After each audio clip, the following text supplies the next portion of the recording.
Hey, folks, Roland Martin here. Today is Tuesday, August 13th, 2019. Coming up on Roland Martin Unfiltered. Rich Paul, the agent for LeBron James, smacks down the NCAA. They back down, requiring a bachelor's degree. We'll tell you about the power of black athletes now flexing their muscle when it comes to trying to affect the changes in the NCAA. Also, the story has leaked that Rock Nation, Jay-Z's company, is going to do a deal to handle entertainment and do social justice work with the NFL. What does that mean about the whiteballing of Colin Kaepernick? We'll talk about that with our panel as well. Also, folks, on today's show, white evangelicals, white conservative evangelicals, make it clear they are all in for Donald Trump.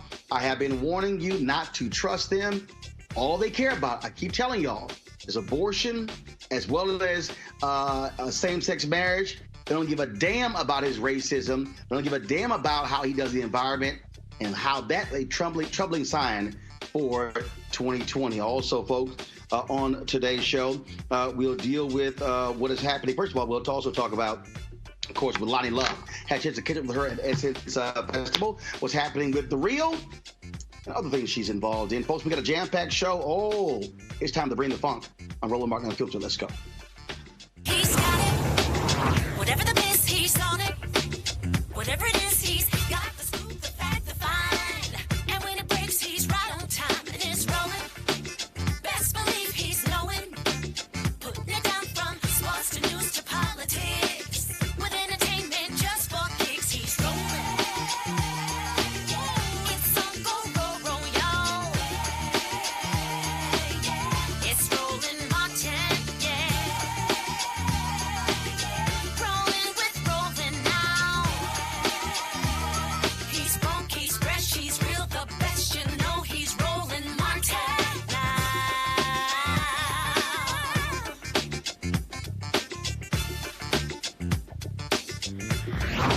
Martin.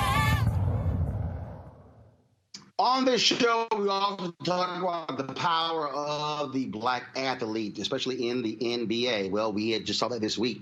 When the NCAA announced that they had a new certification process for agents to represent players who leave early, they require a 4-year bachelor's degree. Well, that caused folks like LeBron James to put them on blast. His longtime friend, Rich Paul, who set up his own agency, which is now the dominant sports agency in the NBA, well, he made it perfectly clear this is BS. And then he also wrote about it in a piece online. And what was also interesting is that the NCAA, after they got fierce criticism from folks in media, especially black folks, back down and change that requirement. Joining us right now to talk about this is Justin Tinsley, culture and sports writer for The Undefeated. Justin, glad to have you in Roland Martin Unfiltered. Thank you for having me. You talk about power, flexing muscle. Rich Paul is arguably the most powerful sports agent in the NBA. And to put the NCAA on blast, saying, why in the hell are you requiring a 4-year bachelor's degree? But he broke down how this could lead to institutional exclusion of black folks. Your thoughts about this power move by Rich Paul forcing the NCAA to back down?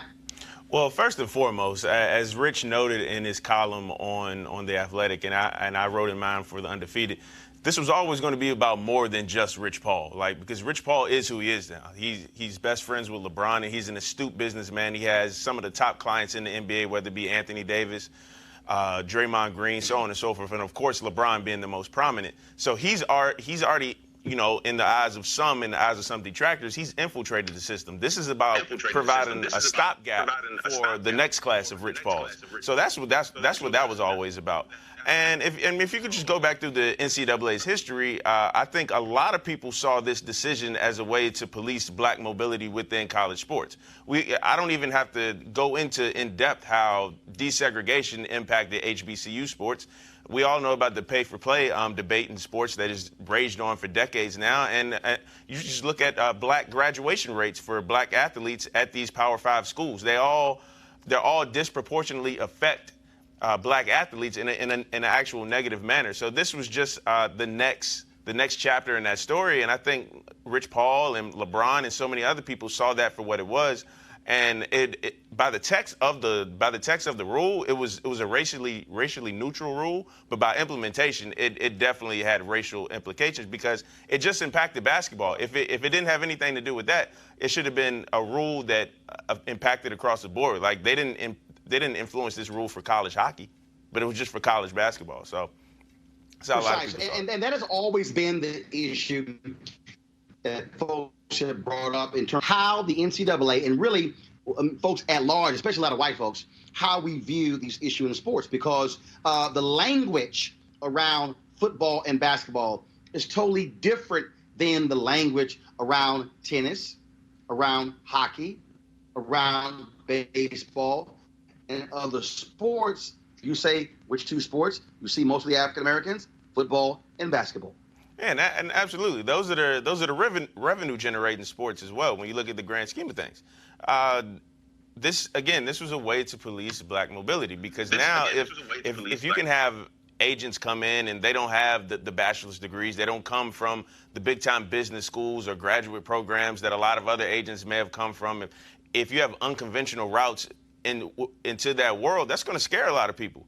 And, Rich Paul, man, when you're young, you're black, you're smart, you're confident, you're going to scare a lot of people, in which he did. Again, this rule was about much more than Rich Paul, but if Rich Paul had to be the one to, at least for 6 days while the rule was actually implemented, fall on that sword, he was the perfect person to do it because once you have power, you have respect as well. And that power and that respect, it blew up in the NCAA's face, and they knew they had to rescind that because there's no way you can keep that rule the way it is. One, because it wasn't going to stop what was already going to happen anyway.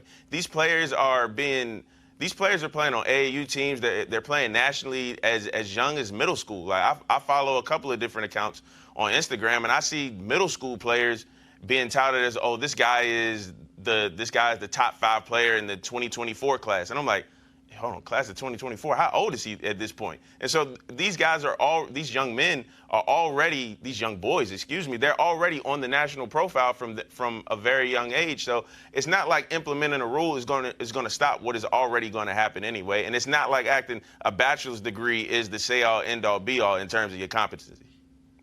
Again, but I want to go back to power. Mm-hmm. This is about power and money. What we're talking about, billions of dollars.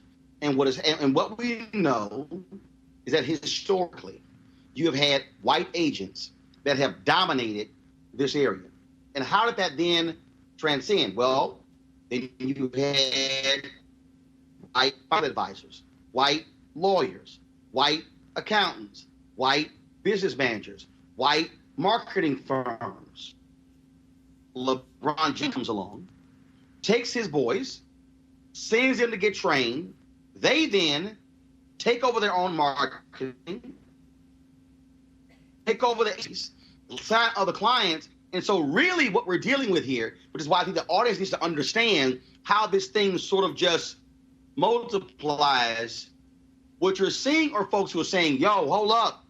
These black folks have figured the game out, and they're going to start expanding this thing. We're not going to be able to control the billions of dollars flowing through. We now got to share. Absolutely. The thing about equality is when you've had the power for so long, when other people say like, no, I want a piece of this power too, you start to feel like you're losing your place in society when you're really not. But then you start to react in ways that we just see in all walks of life. With LeBron, like you said, he was a guy at 19 years old. He decided to bring his boys on. He decided to bring his friends on, and they became business partners. Randy Mims, Maverick Carter, and Rich Paul, of course. And a lot of people panned him at the time. If you go back and just read the reports, a lot of people saying LeBron made a stupid mistake. This is going to blow up in his face. Well, nearly 15 years later, we're seeing this now. And LeBron is hands down the most powerful athlete we've ever seen in at least the 4 major sports. It's not even close. And once you have somebody like LeBron whose influence is what it is, this starts to open eyes. This starts to open imaginations, and to really just be like, hey, look, I'm the one that brings the power to the table, whether that be on the court or off the court. LeBron James, he doesn't need somebody who doesn't really know him or knows what his influences are, what his hopes, what his dreams are. speaking for him if they don't really know who he is. His friends, Randy, Maverick, Rich, they knew that. And I think a lot of young players will see that. And once you start to see that trend, once you start to see that shift, and then once you start to see money going different places, whereas before it wasn't going, that's going to scare a lot of people. And if people can try to halt that process, they'll implement rules like that, which only lasts for 6 days. Dr. Cleo Monago, social political analyst, Kelly Bethea, communication strategist, Melik Abdul, vice president, Black Conservative Federation. Cleo, I'll start with you.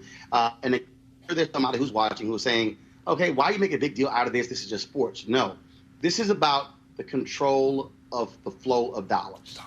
This is about Black folks being in control of our own destiny, Cleo. That's what this is. And the NCAA got blasted because now Black people also have platforms, have voices, and can flex this power. Well, as we spoke about before on other issues, this is a scary time for people who want white power to continue.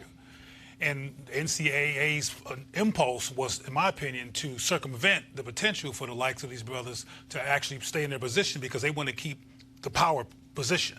As I've spoken about before, in sports, particularly basketball and football, brothers are the lion's share of who are the magicians who make the sport work. At least white men who are concerned about their egos and their power get to run and control everything. And I think that's what prompted the knee-jerk reaction. But it wasn't logical or helpful to keep it going, so they had to rescind. But this is something that's going to be interesting to see what goes forward, because he mentioned the power of LeBron. But there's people who are doing things, even on the presidential level and other kinds of institutional levels, to try to keep white power where it is. So it'll be interesting to see how this pans out over time, because LeBron is changing the game in terms of bringing his friends aboard. But this is not just about power and money generically. In my opinion, this is about white males keeping the historical power they've always had. And they're concerned about there being a shift in that because they want to feel relevant. And when it comes to sports, not unless they're in that powerful position, they are irrelevant proportion to the Black men that are involved. So this is very interesting to me. And the great thing that I actually think about... Kelly? Yeah, so I'm sorry, Roland. Yeah, the great thing that I actually think about this, as a huge LeBron James fan, he's doing more than just shutting up and dribbling.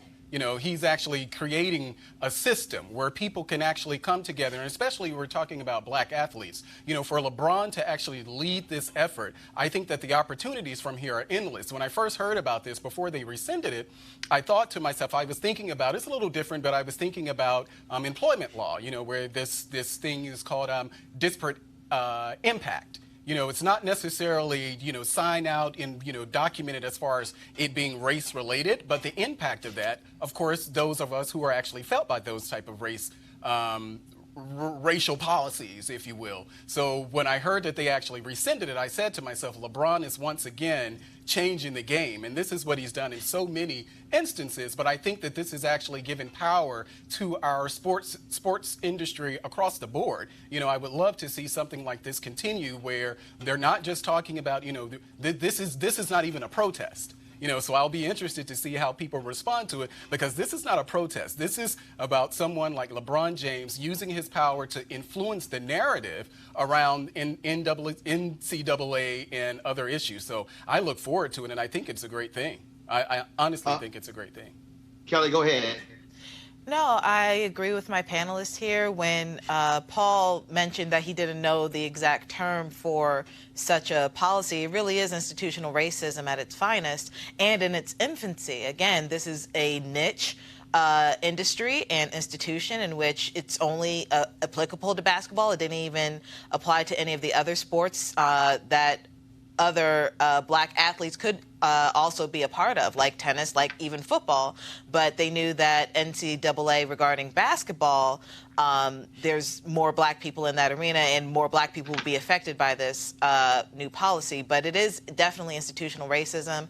I'm glad that Rich Paul called it out, and I'm glad that, they rescinded it. I still don't like how they rescinded it in terms of what the new policy is now. Basically, they're saying that, oh, you're okay if the NBA accepts you, et cetera, et cetera. They're still trying to control the narrative and controlling the power. But I think that, this is a start in terms of rescinding the obviously institutional racist policy.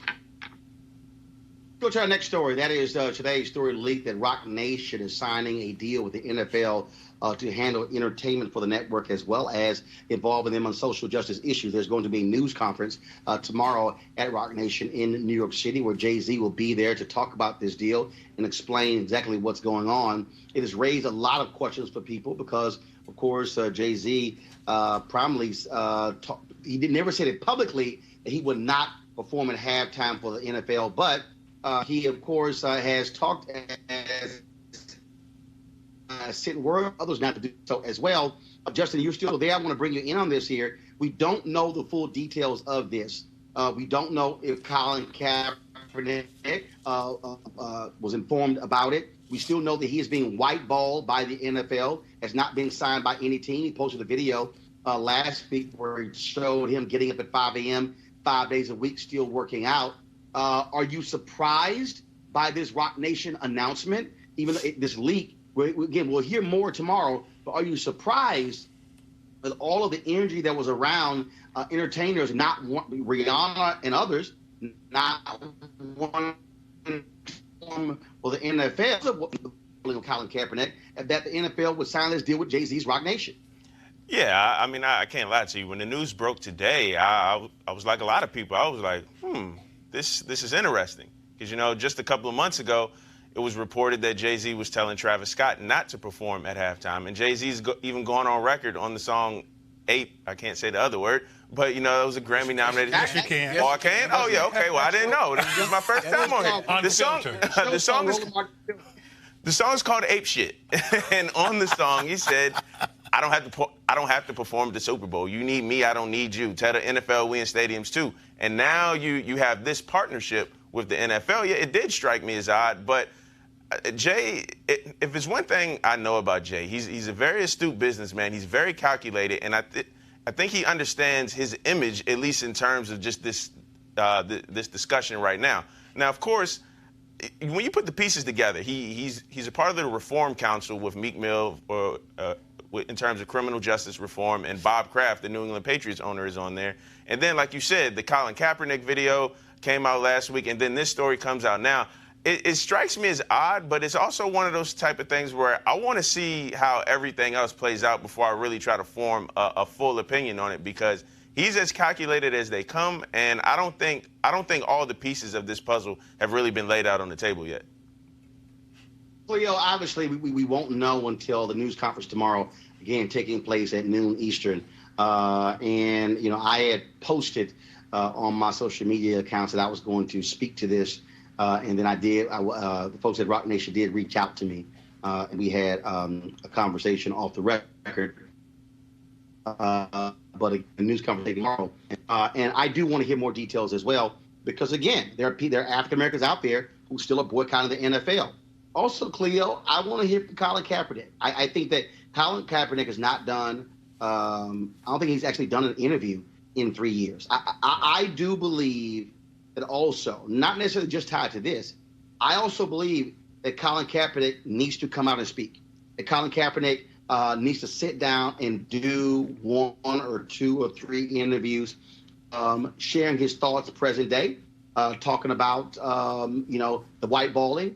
He's interested in still playing because, again, there are people out there, Cleo, who I've talked to, people I know very well, who are like, okay, are we still boycotting? Are we not watching the NFL? Are we not winning? What are we doing? Like, what's the direction? Remember, the Super Bowl was in Atlanta last year. Bernice King and the King Center got lots of criticism for participating in the coin toss in the NFL.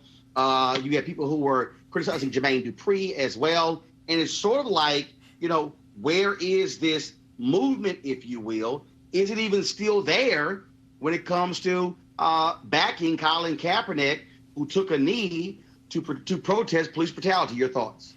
Well, honestly, I don't know much about what Jay-Z has just done with Rock Nation. Well, again, first of all, he owns Rock Nation. Okay. The bottom line is the story. But here's the deal, Cleo. The story leaked today. Sure. Okay, so there are scant details. Right. The announcement will take place tomorrow, where there'll be a news conference where Jay-Z will be there. Folks will have an opportunity to ask him questions. Okay, though I don't know much about the Rock Nation issue, I do know about what you're saying in terms of people wondering what is Kaepernick's contemporary perspective. What's going on with him now?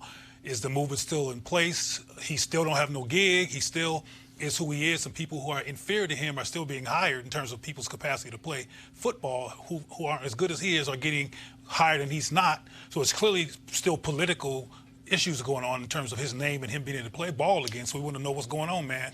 What should we do now? Should we follow you? Should we stay boycotting those who are, given what is still happening with your career?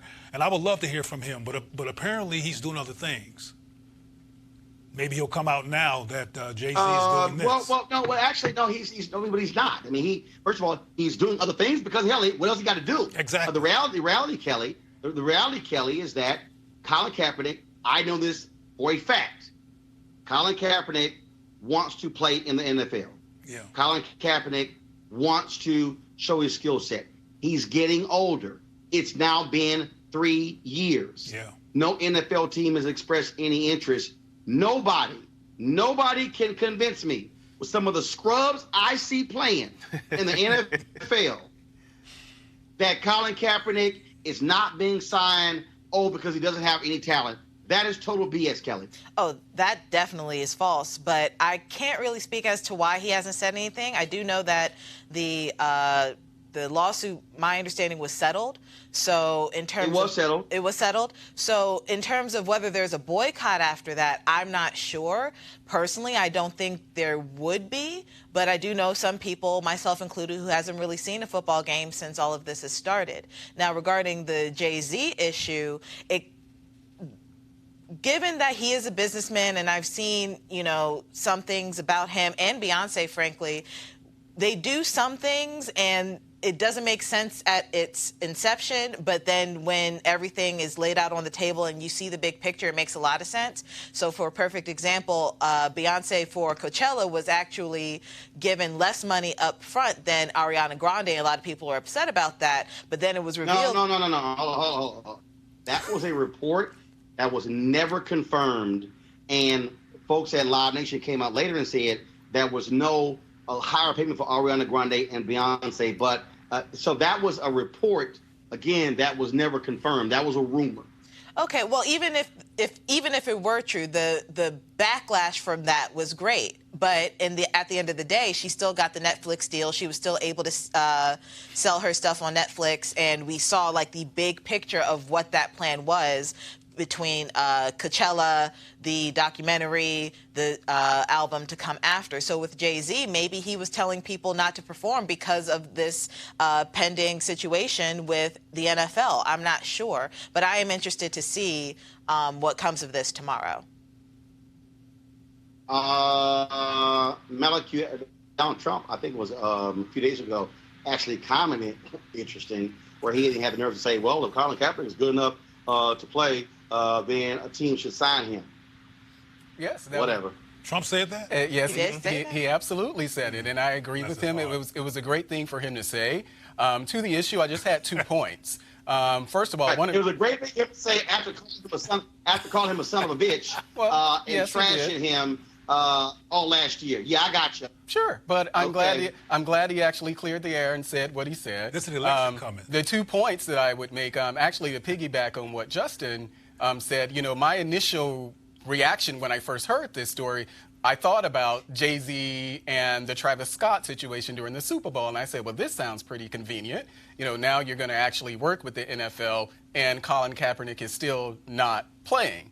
The second part of that is what you were asking about whether or not Colin is going to do an interview. This is one of the things that has actually bothered me about the whole protest at all, because we typically never heard from Colin at all. We heard from a lot of people. We heard from a lot of people who may have had conversations with Colin, and I just think just from a communications point of view, I wish he had had PR people to actually work with him to articulate what his points of view were, but we didn't have that.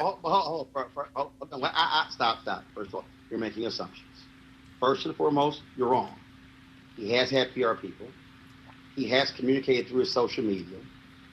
Let me finish. He is a naturally quiet, shy person. Mm-hmm. He has released videos. Justin, he has spoken.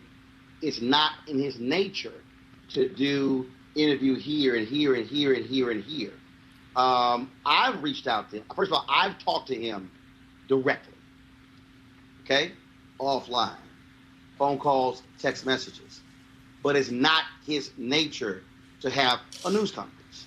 When he was playing in the league, he was asked questions. Remember, he never came out and said, I'm sitting down. No, what happened was an NFL reporter noticed a couple of games where he was sitting down. Yep. Then that's when it became public.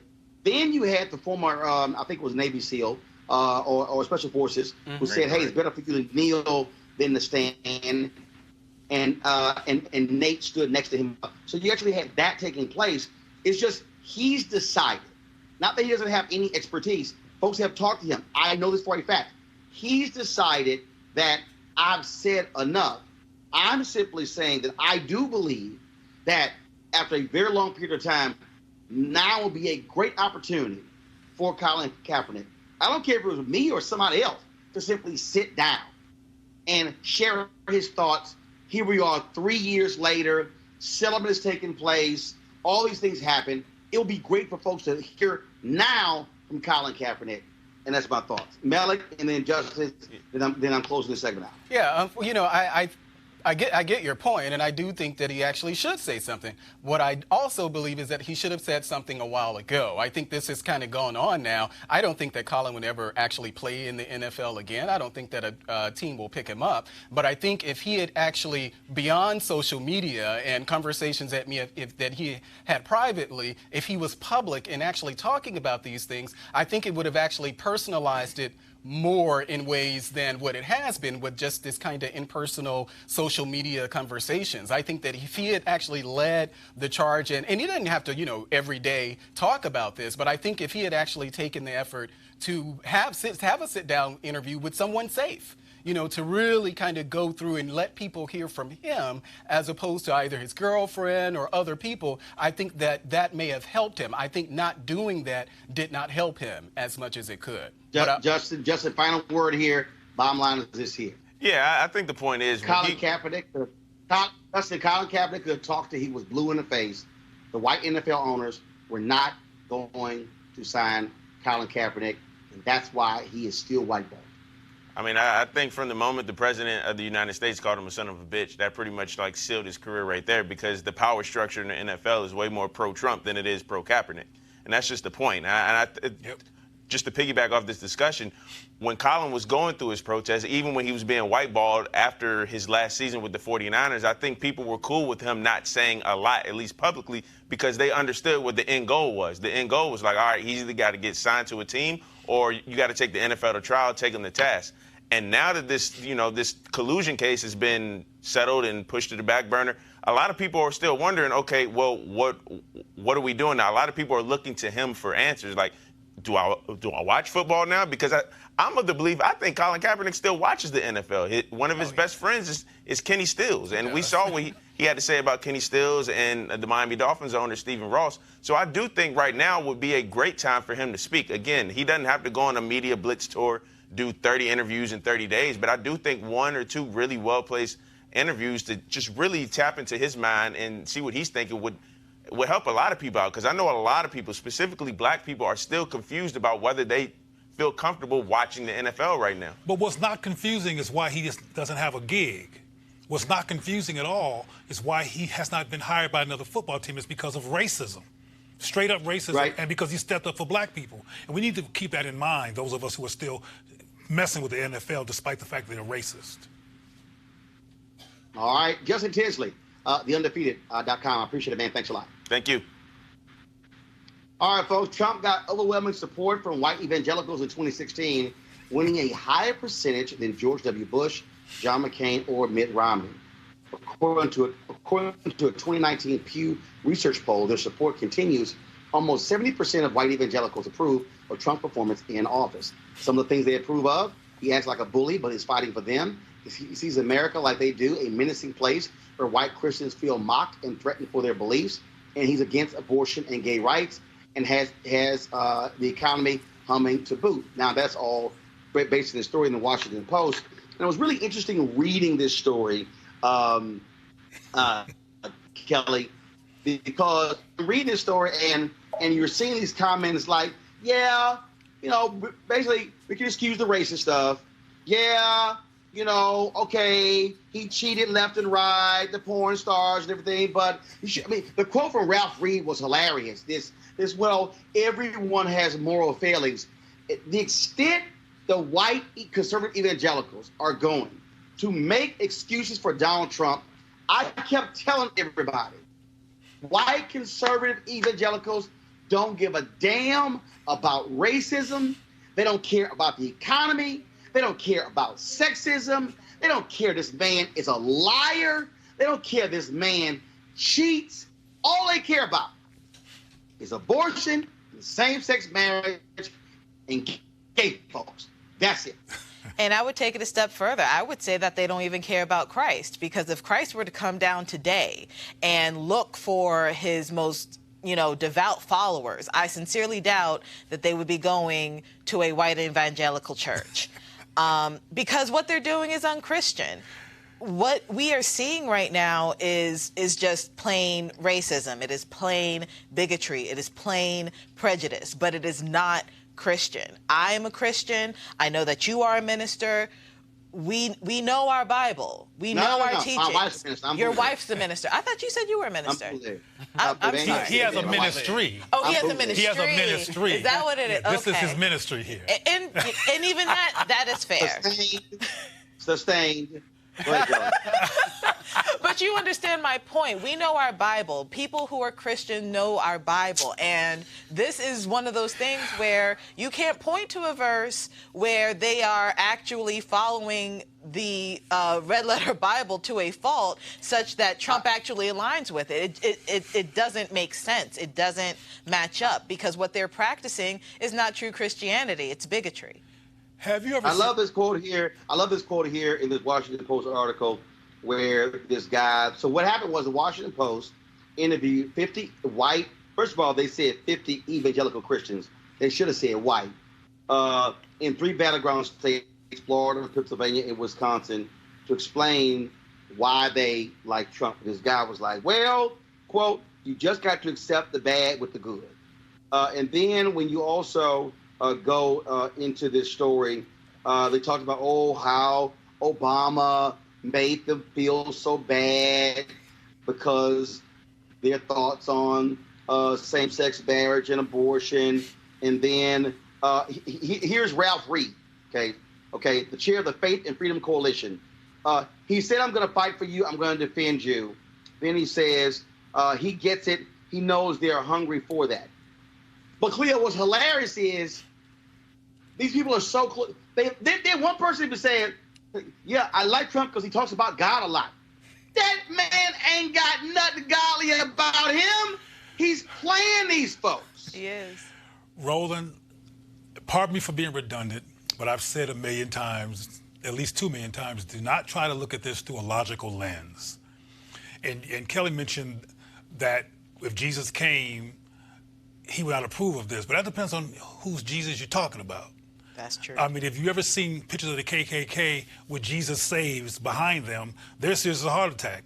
And Manifest Destiny was part of a religious movement in terms of God sent us and gave us the destiny to kill everybody who was originally on this land and take it over. And people were murdered, children were killed. So let's be real clear. Earlier you said that they were against gay rights and they're against abortion. Well, look, if we look at this from a white supremacist lens, they look at abortion as an interruption of the reproduction of white people because they're having a hard time producing. And they look at homosexuality as people who don't produce. So they want to get rid of them because they get in the way of the production of white people. They're white supremacists. That's why I call them evil angels instead of evangelicals, because it sounds like that's what it's spelled almost the same way. So let's be clear about the fact that these people do see Trump as representing God, because as far as they're concerned, God believes in white supremacy and God supports white people reigning with everybody. And that's really their agenda. They don't care how bad he is. If he's against immigration, if he's against anything that's going to interrupt the production of white people, they're about what he's about. No matter, you're being logical. You mentioned the pornography and the sex scandals. That's irrelevant. As long as he's about white power, he is their representative of God on planet Earth. Melik, I love this quote. He's forthright and honest. Forthright or forthright? At his rallies, he talks about God. Then I love this one here. All of our laws are based on the 10 Commandments. I think that's why the country is losing the values that we once had. Actually, all of our laws are not based upon Thou the shalt 10 not lie, Commandments. must not be up in that Because you one. can't have thou shalt not kill, and you have a nation that supports the death penalty. And then, of course, I found this one. Let me read this one here. I just thought it was just too funny. Some evangelicals label themselves values voters. What they mean by values, abortion and gay rights, not traits like integrity and kindness. I love this. There's no way I can know those attributes of a person's character.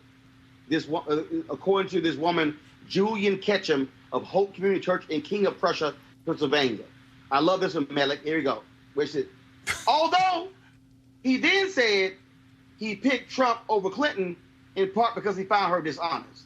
Now, how in the hell can you say you can't attest to the character attributes of Trump, but I'm going to define the character of Hillary Clinton? Sit your ass down. Stop lying. Now, Roland. Okay, so here's the thing, and I think it actually is laid out in the article itself.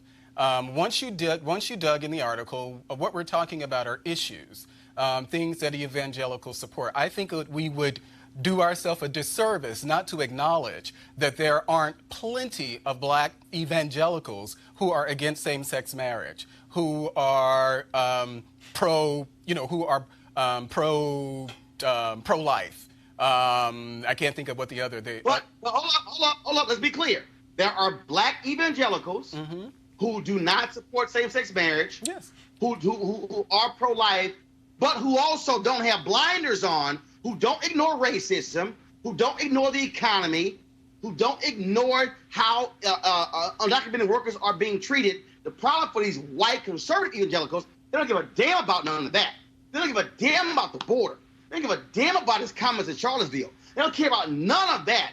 All they care about, those two issues. Yeah. And so black evangelicals actually have a conscience in saying, I can't just support somebody who lies, and to hear white conservative evangelicals say, oh my God, he's so honest. He's forthright. Well, Roland, he speaks the truth. He mentions God. He mentions God at rallies. Oh my goodness. Well, Roland, how can you say this man is godly when he don't act godly? Well, Roland, as someone who actually grew up in those churches where I've heard the fire and brimstone preach, sermons against homosexuality, the idea that this is something that's limited to, now sure, black evangelicals, they may be concerned about other issues, but those are not policy-related issues. I think if we're talking about things That's a lie. But no, No. When you roll back civil rights protections, Melik, in the Department of Education, in Commerce, in HUD, that is a policy issue. No, well, I'm not done. When you say we are going to go back to using private federal prisons in the Department of Justice, that's policy. When you tell your U.S. attorneys to go after the highest number of years to put somebody in jail, that is policy. When you say we are going to prosecute the marijuana laws, that is policy. But Roland, to say the Obama that administration, I'm not done yet. Well, just finish, Roland. Well, I'm not done yet. With the Obama administration said we support the plaintiffs suing voter ID in Texas because it was racially discriminatory, and the Trump folks came in and said we are going to reverse what the Republicans. That is policy. Well, Roland, so you can't say black evangelicals are not supporting policy. They are. Well, Roland, those things weren't actually mentioned in the article, so I don't know. Maybe they should have asked them those questions about how they felt about all of those issues, but it just wasn't mentioned in the article. What are you? No, because it wasn't mentioned in the article because the article was about white conservative evangelicals. Right, 50 people. 50 people in a country of how many million? hundreds of millions, 50 people. So we're talking about 50 people. But my point here is that if we're talking about conservative issues. Alec, you actually don't believe that the 50 people they talk to in free states is not an example of where white conservative evangelicals are in America? Yeah, it's an example of where some of them are. Absolutely. It's an example of where some of them are, but we're still talking about 50 people. But I know just from personal experience, when we're talking about things like same-sex marriage and abortion and all of those issues, that's pretty evangelical. So yes, maybe they should be concerned about some of the other issues that we're concerned about. But to couch this under this notion that somehow that this is how white people feel, I can send you to some churches where black people are actually talking about things like same-sex marriage and abortion. But Malik, you're mixing things up. I came from the black community and know about black churches as well, and I know there's black people who are not evangelicals who have issues with abortion and same-sex marriage. Absolutely. That's a whole other issue. Yeah. The other issues that Roland's bringing in is... All right, who on the panel is same-gender loving? I know Cleo is. So Cleo, Miller keep talking about just those two issues. But that's what the article talked about, though. No, the article talked about how the article is confirming what I said. Right. All they care. Yeah, confirmation bias. Yeah, I agree. That's what the article did for you. They don't care about his lies. They don't care about his porn stars. They don't care about his payoffs. They don't care about all they care about, man.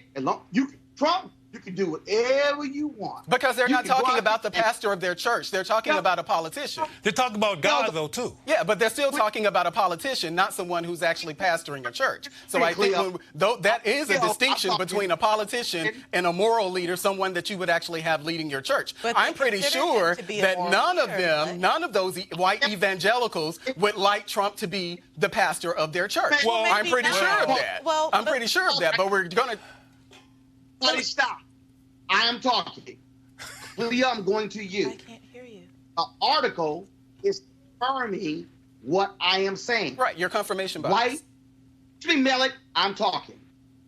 Cleo, I'm going to you. The article is confirming what I am saying. White conservative evangelicals don't care about nothing else. Cleo, they don't care how this man is destroying the Department of Agriculture. They don't care about the scientists who are quitting because they deny climate change. They don't care about the food program. They don't care about the rolling back of environmental laws. They don't care about none of that stuff. As long as he gives us right-wing federal judges, as long as he opposes gay stuff, as long as he's down with abortion, he can do whatever he wants. He got our vote, Cleo. Because that's their priority. We're looking at priorities here.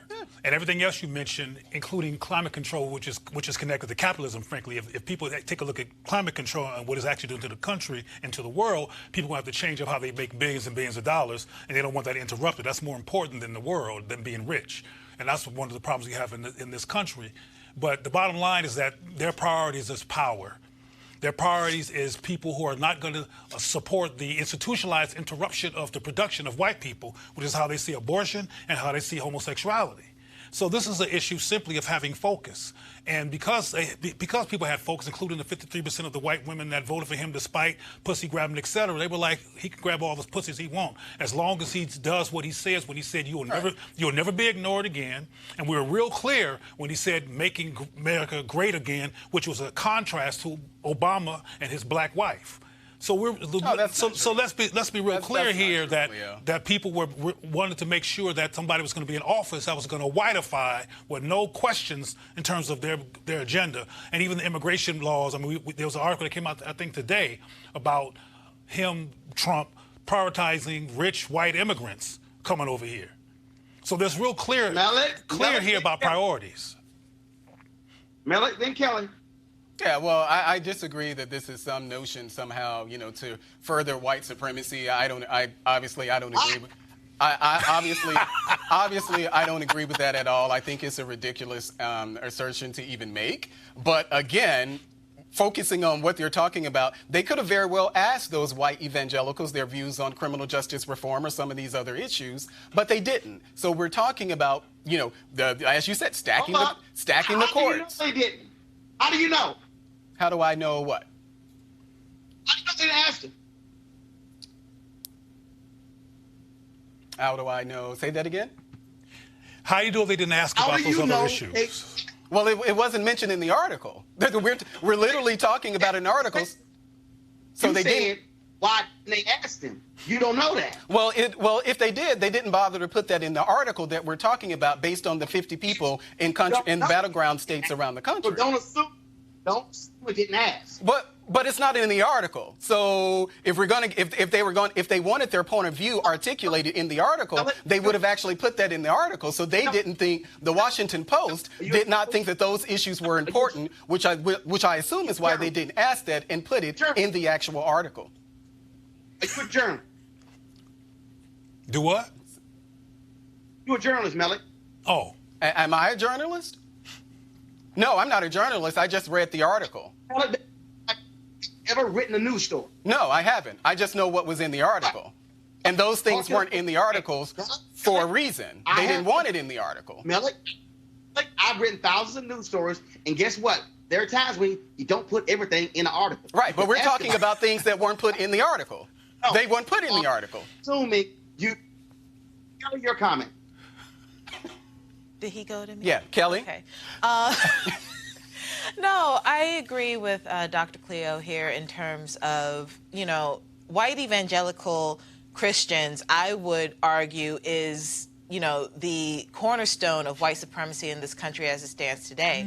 Mm-hmm. They try to use Christ as their rationale and their buffer for their bigotry, but in reality, it's just not Christ-like, period. Not letting people be as autonomous as they possibly can be, within reason, when we have free will according to what God says, that's not Christian for you to try and control somebody's autonomy. It's not Christian for you to not give out grace and mercy to your fellow neighbor. But is it not Christian to try to survive? I'm sorry. Because white supremacy is a white survival tactic. Correct. So is it a, quote, sin to not do anything you can, scorched earth, whatever, to survive as a people? I would argue that it is unchristian to do that at the behest of somebody else. But the existence of somebody else based on a white supremacist framework is a threat to their very survival. Right. So their very existence is if this country becomes more people of color, quote unquote, is a term that's always used, and they get outnumbered, which means they're genetically, in terms of population, threatened. I mean, this is what Trump meant when he said you'll never be ignored again. He was trying to talk to people who were thinking like that. If they're wanting to survive, is that a sin? Is it a sin? No, but what they're practicing is not the Christianity that I was raised on. It's not the Christianity that Christ actually bestowed upon. And there are a lot of black people who fit that, who aren't Christians. Let me finish. Under that definition. Kelly, please finish. What I'm saying is the Christianity that Dr. Cleo is talking about is Eurocentric, xenophobic Christianity. Mm-hmm. It is not the holistic, universal Christianity that Christ himself actually created his doctrine upon. What you're talking about is something that is actually inherently American. It is inherently xenophobic. It is inherently indigenous to this country. That's true. So what's happening right now is something that is, quite frankly, just American. That plenty of black people actually fit that bill. So if we're going to call white evangelicals unchristian, if we're going to call white evangelicals unchristian, then that goes for the black people who are against those same issues as well. You can't pick and choose what's going to be unchristian because it fits your politics. Listen, what I'm not going to do is play the deflection game. That's not a deflection. That's a fact. Excuse me. The article speaks to the reality. That is, what is appealing to white conservative evangelicals about Trump? And what I'm trying to explain to people is, folks need to stop wasting. First of all, Paula White ain't going to say a damn thing about the racist comments of Trump. Nothing. Ralph Reed, not going to say jack. Franklin Graham, not going to say jack. Jeffers, not going to say jack. All these white evangelicals who've been kissing Trump's butt, not going to say a damn thing. You know why? Because they don't care about those issues. They don't care. Right. Okay? Because if you actually were prophetic, you would speak to the issue. But you're not. You're partisan. All you care about, you say, Trump, give us federal judges who be against abortion and against anything that's LGBTQ. And they have a right to be concerned about those issues. We're perfectly fine with that. And I'm saying I'm going to call him out because, because he's not their pastor. You're some fake Christians. I'm going to a break. I'll be back at Roland Martin Unfiltered in just a moment. You want to check out Roland Martin Unfiltered? YouTube.com/Roland S. Martin. And subscribe to our YouTube channel. There's only one daily digital show out here that keeps it black and keep it real. It's Roland Martin Unfiltered. See that name right there? Roland Martin Unfiltered. Like, share, and subscribe to our YouTube channel. That's YouTube.com/Roland S. Martin. And don't forget to turn on your notifications so when we go live, you'll know it. All right, folks, they're back. MarijuanaStock.org has another great investment opportunity. If you were lucky enough to invest in their last crowdfunding campaign, you know they raised a lot of money in just a few months investing in legal marijuana farms. Those initial investors now own shares of a publicly traded company. And, of course, they're excited by that. Now they have a new investment opportunity that is as good, if not better, than the last. I'm talking about industrial hemp CBD. For those who don't know, the hemp plant is a cousin to marijuana, of course, and then it has a higher concentration of CBD, which means hemp CBD gives you all of the medical benefits of marijuana without getting you high. Now, until recently, hemp farming was practically illegal in the U.S. and heavily regulated by the DEA. However, that changed with the 2018 Farm Bill, making it legal to grow hemp CBD in the U.S. and creating one of the largest commodities worldwide. They need land to grow all of the plants, and this makes for an incredible investment opportunity. And that's where our good friends at 420 Real Estate come in. Their business model is simple. They buy land that supports hemp CBD grow operations and lease it to licensed, high-paying tenants.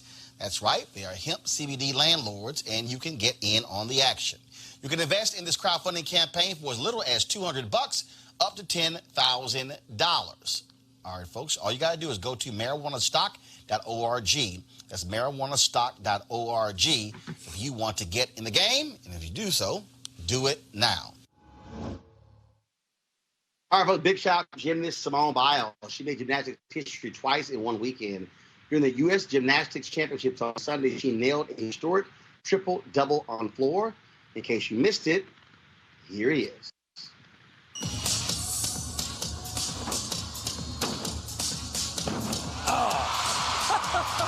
Money! Just keep making history, Simone Biles.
And, of course, that led to a record-tying 6 all-around gymnastic title. Simone Biles is certainly the GOAT. All right, folks, let's talk about Baton Rouge, where Baton Rouge police officers are investigating reports of vandalism at the Odell S. Williams now and then African-American Museum.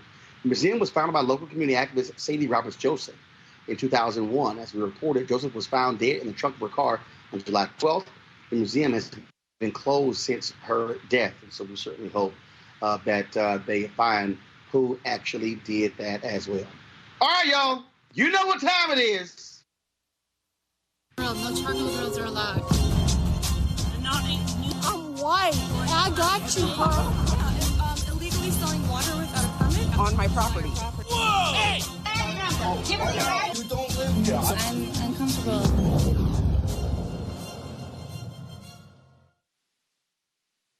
Y'all, what is it about the N-word that crazy-ass white people find so fascinating?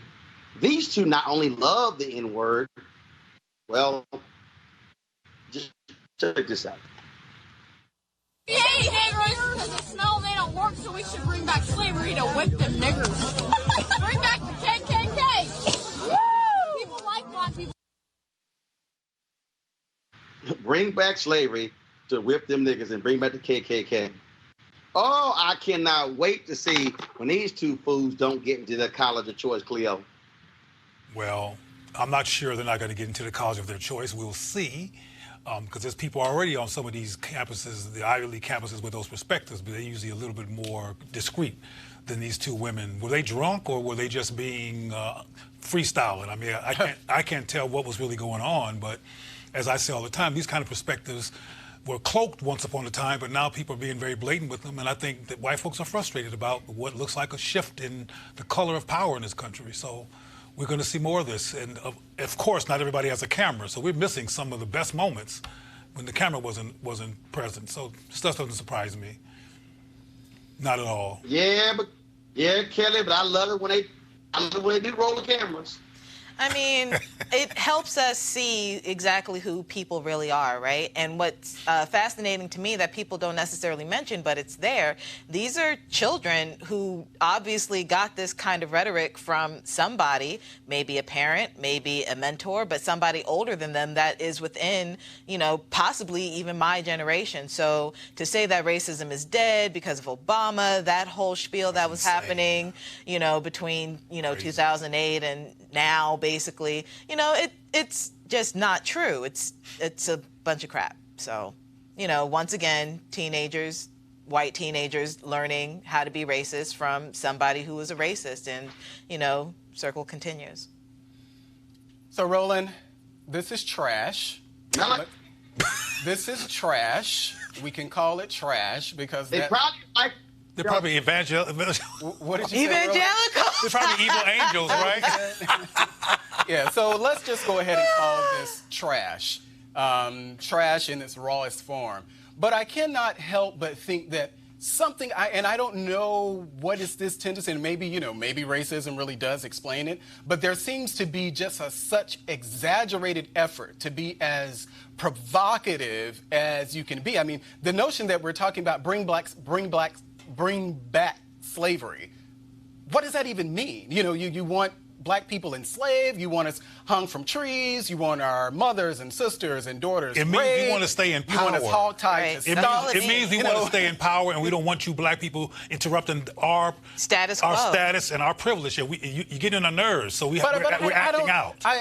Again, as I say, this is trash. So let's just call it trash for what it is. But I can't help but think that But it's no less trashy than the last story about the Evangelicals. I think those are totally different because they're not being offensive. The Evangelicals weren't being offensive against black people. Well, they speak in code. They speak in code. Well, let's not talk about... They speak in code. These white women were not.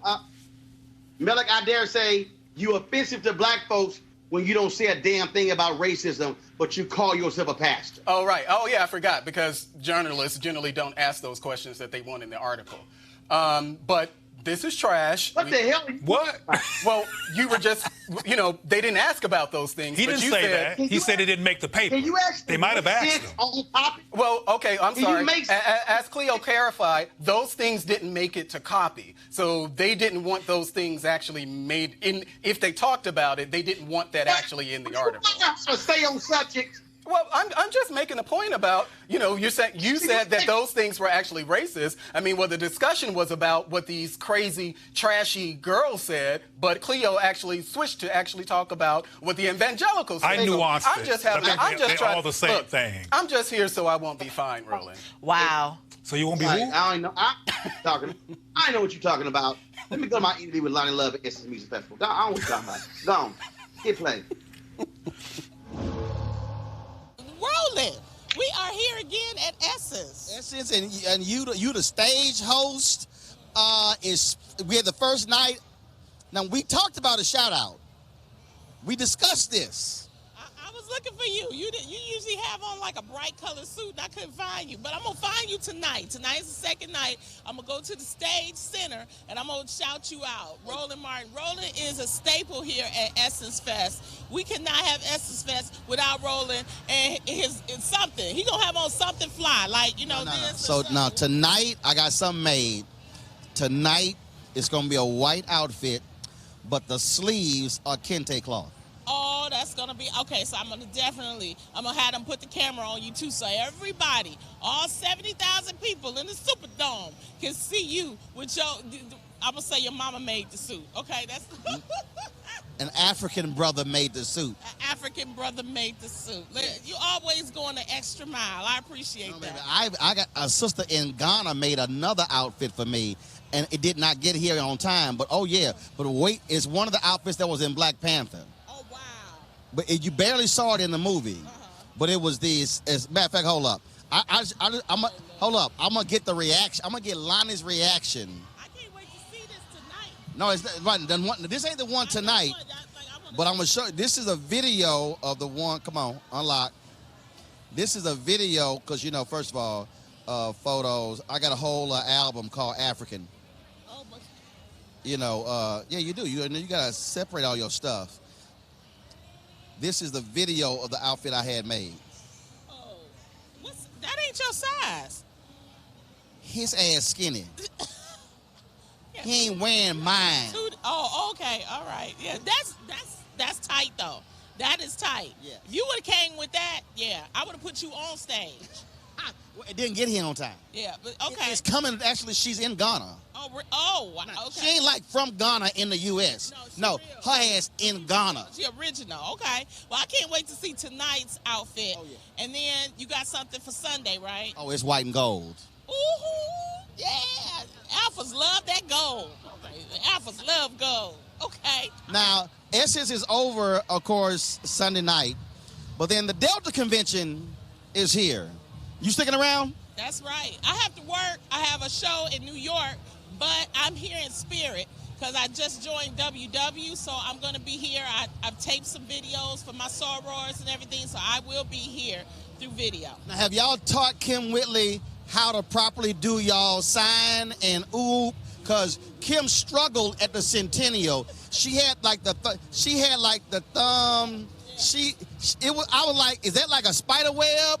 I'm like, what the hell? We've been trying to work. I've been giving her rubber bands to try to work so she closed her fingers. It's like, girl, we can't show them pinkies in them spaces. That's not it. So, yeah, we're still working with Kim Whitley on that. But she'll get it. She right. Now, are you going to do like Ricky Smiley did? Because, on his show, he had like Omega bullshit on the wall. So, are you going to sneak in some elephants and some triangles on the set? I might. You have to see. Yeah. Now, what's the show? When is it coming on? It'll be, it'll be in the fall, in September. So you got the reel and you got a show. Yeah. You trying to be like Steve Harvey. Can't nobody be. He got like 18 jobs. I'm just trying to keep up with 2. But I'm just happy because of the support I get from our community, especially from our black women. It's just wonderful. And when you come to events like Essence Fest, you see like everything that you're doing something right because so many people love and support and they show it hard too. Okay. So I'm just blessed and fortunate, but most of all, I'm humbled. Have you had to deal with that aggressive? Give me a hug. Yeah. That's why now I have to carry a security guard. So, but it's okay as long as they do it in love. But when they try to get like forceful with it, that's the older sisters. Oh yeah, that Detroit come out. What's up? Detroit Debbie come out on them, and then they be like, oh, we sorry. I said, okay, now come on, let's do this right. I've been Me Too'd by some older sisters, peaching on her ass and like, hey baby. Yeah, you just got to deal with that. Them aunties and TTs, you got to deal with aunties and TTs. We let them go. They don't even know what Me Too means, so you just let them do it. Well, the election is hot and heavy. I can't wait to bring it to hashtag bring the funk on the real. I'm gonna keep it real. That's what we're planning for the fall. We're planning to have political spotlights, people like yourself April Ryan, Angela Rye, we're inviting to come on because we need to have people like you who actually study and can understand and explain to the people the thoughts and the policies that's going on. So that's the reason why it's important, and we would love to have you and come on. And plus, I bring a female crowd. The ladies love Uncle Roro. All right, Uncle Roro. And wear the suit that didn't make it. You want me to wear that one? Yeah, I want that one. That one? Oh, yeah, I'm telling you. And you know I'm gonna walk out with it too. Just walk out smooth. Because when you black, when you walk, you gotta have like a little shake. How we walk, like. Yeah, got that swag. That swag. That black man swag. Not the white man swag. You a fool. You ain't got no sin. Love you, baby. That line love has no sense whatsoever. I want to thank everybody for joining us. Yesterday, of course, I was in LA for Seth the Entertainers Golf Tournament, raising money for the Boys and Girls Club. Shout out to Sadie and the Kyle Family Foundation, 7th annual golf tournament. Had a great time there, but back in the saddle. So I'll see you guys tomorrow from D.C. I want to thank our panel, Cleo, Kelly, and Melek. Thanks a lot. And I'll see you guys tomorrow right here. Don't forget to support Roland Martin Unfiltered by joining our Bring the Funk Playing Club. Every dollar you give goes to support this show and the work that we do. Go to RolandMartinUnfiltered.com. You can use Square, PayPal, or even Cash App. All of them work. If you want to mail a check, we'll take those as well. Make it a cashier's check or money order because they ain't trying to deal with no hot checks. All right, y'all. I got to go.